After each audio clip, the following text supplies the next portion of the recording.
Income certificate ఉంటే సరిపోతుంది. ఖచ్చితంగా మనం మా ఎంపీడబ్ల్యూ వర్కర్కి ఇద్దరికి మండలంలో కూడా అప్లై చేయించడం జరిగింది, డబ్బులు కూడా రావడం జరిగింది. ఇది ఇక్కడ ఉన్న వాళ్ళే కాకుండా ఈ స్కీమ్ గురించి అవగాహన మీరు తీసుకొని మిగిలిన వారికి కూడా మీకు ఈ విషయాన్ని చెప్పి అప్లై చేయించి ఆ కుటుంబానికి కొద్దిగా ఆర్థిక భరోసా ఇప్పించగలని చెప్పి కోరుతా ఉన్నాను. నెక్స్ట్ వచ్చేసి పెన్షన్ విషయం అంతా కూడా వాట్సాప్లో సోషల్ మీడియాలో బాగా తెలుస్తూ ఉంది. 50 ఏళ్లకు 58 ఏళ్లకు పెన్షన్స్ అని. ఇప్పటి వరకు మనకు అధికారికంగా 60 సంవత్సరాల వయసు ఓట గుర్తింపు ప్రకారంగా మనకు ఉంటే దరఖాస్తు చేసుకోవాలి. వృద్ధాప్య పెన్షన్ వితంతు పెన్షన్ అయితే ఖచ్చితంగా మనకు భర్త చనిపోయి డెత్ సర్టిఫికేట్ తోటి అప్లై చేసుకోవాలి. అదే టాయి టాపర్ కానీ చేనేత అయితే సంబంధిత సంఘాల నుంచి 50 ఏళ్ళు దాటిన వాళ్ళు అప్లై చేసుకోవాలి. ఇక ఒంటరి స్త్రీల విషయంలో 30 ఏళ్ళు దాటిన వివాహం కాని మహిళలు ఎవరైనా కూడా ఒంటరి స్త్రీగా పరిగణించబడతారు. వాళ్ళు ఖచ్చితంగా ఒంటరి స్త్రీ కింద మనం పెన్షన్ కోసం దరఖాస్తు చేసుకోవచ్చు. అదేవిధంగా వివాహమైన మహిళలు భర్త నుంచి వెళ్ళిపోతే కోర్టు నుంచి విడాకులు పొందిన దురుపత్రాలతోటి మనము ఈ ఒంటరి స్త్రీ పెన్షన్ దరఖాస్తు చేసుకోవడానికి అవకాశం ఉంటుంది.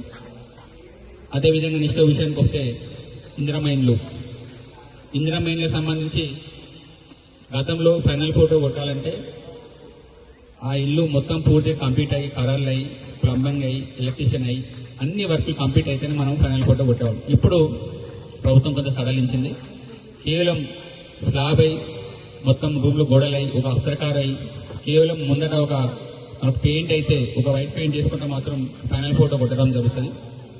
దీనికి సంబంధించి మనకు ఇప్పటి వరకు 3,41,000 రూపాయలు ఎవరైతే పూర్తి కాబడిందో వాళ్ళకు రావడం జరిగింది. మిగిలిన ఒక 39,000 రూపాయలు ఉపాధి హామీ పథకం ద్వారా రావడం జరుగుతుంది. వాళ్ళకు నెక్స్ట్ వీక్ నుంచి కూడా వాళ్ళకు ఫోటో కొట్టడం జరుగుతుంది, ఫోటో క్యాప్చర్ జరుగుతుంది ఉపాధి హామీ పథకం ద్వారా. మొత్తం 27,000 రూపాయలు 90 రోజుల వేతనం గాను ఇవ్వడం జరుగుతుంది. 12,000 రూపాయలు అరుగుదొడ్డి ఉన్నందుకు గాను ఇవ్వడం జరుగుతుంది. టోటల్గా 39,000 రూపాయలు ప్లస్ 3,41,000 రూపాయలు మొత్తం 3,80,000 రూపాయలు ఇవ్వడం జరుగుతుంది. అదేవిధంగా దీంట్లో ఇంకా 1,20,000 రూపాయలు సెంట్రల్ గవర్నమెంట్ నుంచి రావాల్సి ఉంది. ఈ నెక్స్ట్ వచ్చేసి మనకు నెక్స్ట్ ఇయర్కి ఏదైతే ఇందిరమ్మ గృహాలు ఉన్నాయో ఈ సంవత్సరానికి ఏ విధంగా అయితే మీకు కోటా వచ్చిందో ఇప్పుడు కూడా 10-15 రోజులలో మన కోటా రావడం జరుగుతుంది. ఆ కోటా ప్రకారం మీరు అర్హులైన లబ్ధిదారులను ఎంపిక చేసి మాకు పంపించినట్లయితే ఈసారి కూడా మనము వారికి ఇందిరమ్మ ఇండ్లు మంజూరీ కోసం ప్రయత్నాలు ఇవ్వడం జరుగుతుంది. ఇటు విషయాన్ని అందరికీ తెలియజేస్తూ మాకు మండలాధికారులు ఇక్కడికి వచ్చిన అందరికీ కూడా ఈ ప్రజాపాలన కార్యక్రమంలో అవగాహన కల్పించినందుకు అదేవిధంగా ఈ అవకాశం కల్పించిన నాకు కూడా కృతజ్ఞతలు తెలియజేస్తూ సెలవు తీసుకుంటున్నాను. నెక్స్ట్ వచ్చి